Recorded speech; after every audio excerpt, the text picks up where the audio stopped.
Here's the one of the floor pans for the MGC that I've made, fabricated, first attempt, using the jig, which you probably saw in the previous video. Quite pleased with it. Would I use it? Yes. I'm just going to trim it up probably with hammer and dolly. However, I'm trying to thinking about it. I'll see if I can improve on it a bit. The depth on this is probably only about 2 mil, 3 mil, 3 mil at the most probably. I would like a bit more. 8 mil is what I'd really aiming at. Having said that, it's rigid. There's no oil canning in it, and there's no twist in it. The sheet is nice and straight. So, you know, successful really, as I say, first attempt, but I'm going to try and experiment in a bit. My first idea is I'm going to try running it through on my homemade English wheel. Made this last year sometime. I've never ever used it at all, so I haven't had any flat steeled, any sheet to actually push through it to shape, and to be honest hadn't at that point got the MGC, so I didn't have a use for it, but I knew that I would, so I thought I'd make it. It's a bit crude, hope it'll work. Basically made out of some 4x4 box. I just happen to have this wheel, which interestingly comes off of a steam engine governor, where it's basically a cast iron wheel, which I've modified, put some nice bearings in it, and the bottom wheel, that's I've got made a couple, not many. I've just turned them up on my cheap Chinese lathe. I use the word cheap very loosely because it didn't work out that cheap in the end, but that's another story. And just turned them up on the lathe, put a couple of little bearings in, made a little shaft. It's a bit crude, but you can adjust it up and down. All basically on a very simple thread system, which raises this up and down and will pinch the metal, and then I've put a nut and a bolt really on a thread, which has got a captive nut. So once I get it to the point, if I need to lock it, I can just turn that with a spanner and lock it. So yeah, pretty crude. I've also made it so I can undo this bolt at the top and turn the whole top wheel round 180 degrees if I want to, so I can then push it in and out of the frame towards the back of the bench rather than going sideways. Thought that might be an advantage at some point. Anyway, so there it is, very crude but very basic. Hopefully it'll work.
So as you can see, it certainly had some effect. It smoothed out the peening in the bottom of the pattern. It's made it quite a lot smoother. So quite pleased with that. The downside is being an English wheel and not really knowing what I'm doing, it has developed a little bit of stretch in the panel, so now I've got a little bit of warpage. I don't think I've got any canning going on, but certainly a bit of a twist on the pan. But I think I better sort that out a bit later on as we carry on.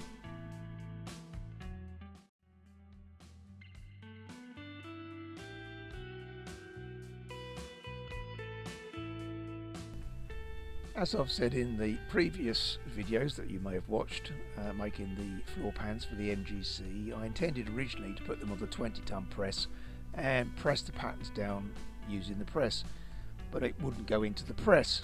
So I started to think out of the box a bit. I thought, what else have I got with rams on it and a frame that I might better utilise? Well, the engine crane was sitting outside and it was a nice day, so I thought I'd experiment using the hydraulic ram, and I have to say with reasonable success. And I think with a little bit of playing around it could be a very useful tool, certainly worth considering.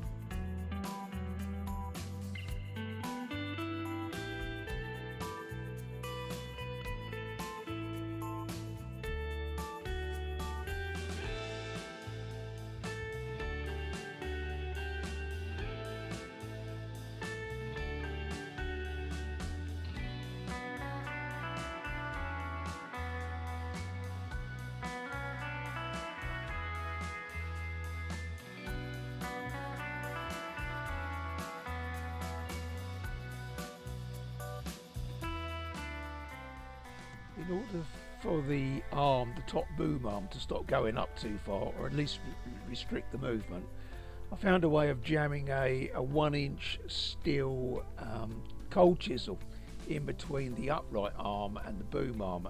This, when the ram got to a certain point, then put pressure on the cold chisel to stop it moving. Just be careful, because it could damage the top of the crane if you're not careful, so keep an eye on it.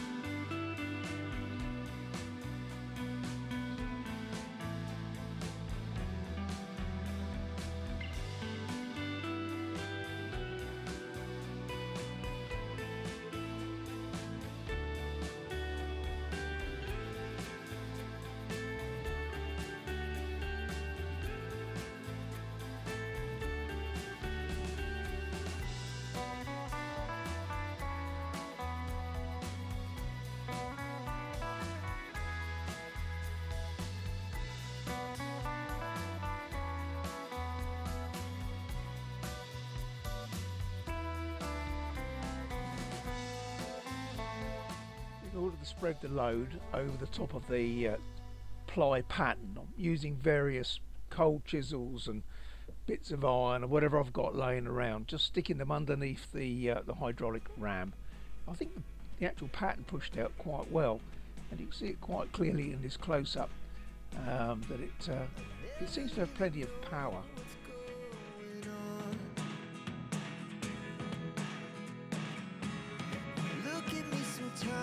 Like all you want to do is run. Hear me out, hear me out. It's all the things you never show. There are the things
So there it is.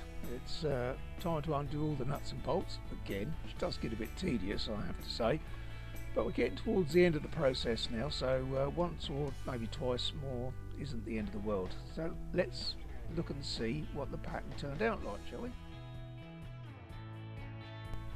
Right, let's have a close-up look at the detail. Doesn't look too bad from a distance.